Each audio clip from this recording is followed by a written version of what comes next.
1 ছেপ্টেম্বৰৰ পৰা গুৱাহাটীত সম্পূৰ্ণৰূপে বন্ধ হ'ব ওলা উবেৰ আৰু ৰেপিড' সেৱা। কিয় হঠাৎ বন্ধ ঘোষণা ওলা উবেৰ আৰু ৰেপিড' সেৱা? ওলা উবেৰ আৰু ৰেপিড' এৰি বিকল্প যাতায়াত ব্যৱস্থা আৰম্ভ হ'ব নেকি অসমত? ওলা উবেৰ আৰু ৰেপিড' নচলাই বুলি চালক সন্থাৰ নতুন আপডেট।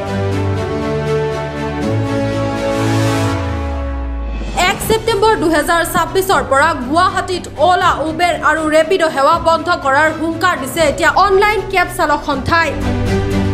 পেট্ৰল ডিজেল তথা দৈনন্দিন অত্যাৱশ্যকীয় সামগ্ৰীৰ মূল্য বৃদ্ধিৰ পিছতে কোম্পানীসমূহে ভাড়া আৰু চালকৰ প্ৰাপ্য ধন বৃদ্ধি নকৰাৰ প্ৰতিবাদত চালকসকলে এই অনিৰ্দিষ্টকালীন ধৰ্মঘটৰ সিদ্ধান্ত লৈছে।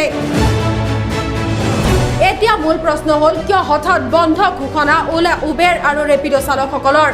ক্ৰমান্বয়ে বৃদ্ধি পোৱা ইন্ধনৰ মূল্যৰ তুলনাত কোম্পানীসমূহে চালকসকলক উচিত ৰাইডৰ ভাড়া আৰু ইনচেণ্টিভ প্ৰদান কৰা নাই।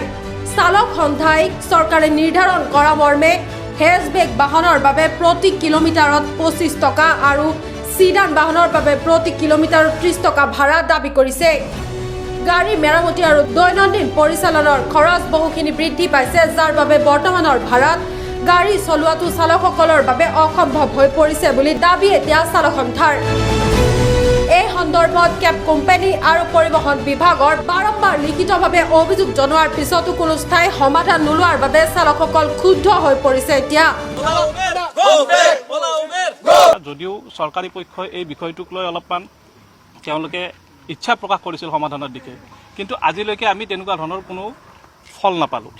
গতিকে আজি সৰ্বসাধাৰণ কেব চালকসকল ক্ষুব্ধ হৈছে আৰু এই সৰ্বসাধাৰণ কেব চালকসকলে ক্ষুব্ধ হয় অহা 1 ছেপ্টেম্বৰ তাৰিখৰ পৰা অনিৰ্দিষ্ট কাললৈকে তেওঁলোকে নিজৰ অনলাইন কেব সেৱাটো বন্ধ ৰখাৰ এটা সিদ্ধান্ত গ্ৰহণ কৰিছে।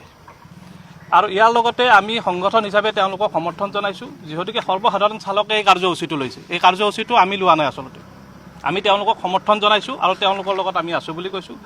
আৰু যদিহে সৰ্বসাধাৰণ চালকখিনিয়ে আমাৰ মাজত নাথাকে, তেতিয়াহ'লে আমিতো আৰু এছ'চিয়েশ্যন হিচাপে বা ইউনিয়ন হিচাপে কি কাম কৰিম?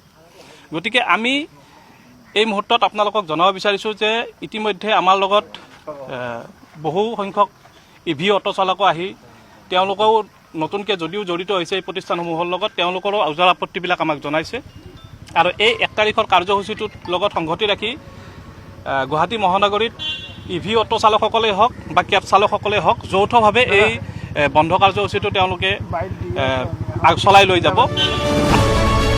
1 ছেপ্টেম্বৰ 2026 পৰা গুৱাহাটী মহানগৰীৰ ৰাজপথত সকলো ধৰণৰ দুচকীয়া, তিনিচকীয়া আৰু চাৰিচকীয়া অনলাইন সেৱা সম্পূৰ্ণৰূপে বন্ধ হৈ থাকিব।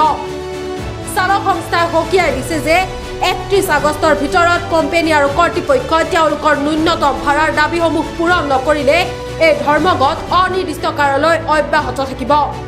গতিকে পৰৱৰ্তী সময়ত লক্ষণীয় হ'ব চালকসকলৰ এই ধৰ্মঘটৰ ওপৰত চৰকাৰে কি পদক্ষেপ গ্ৰহণ কৰে।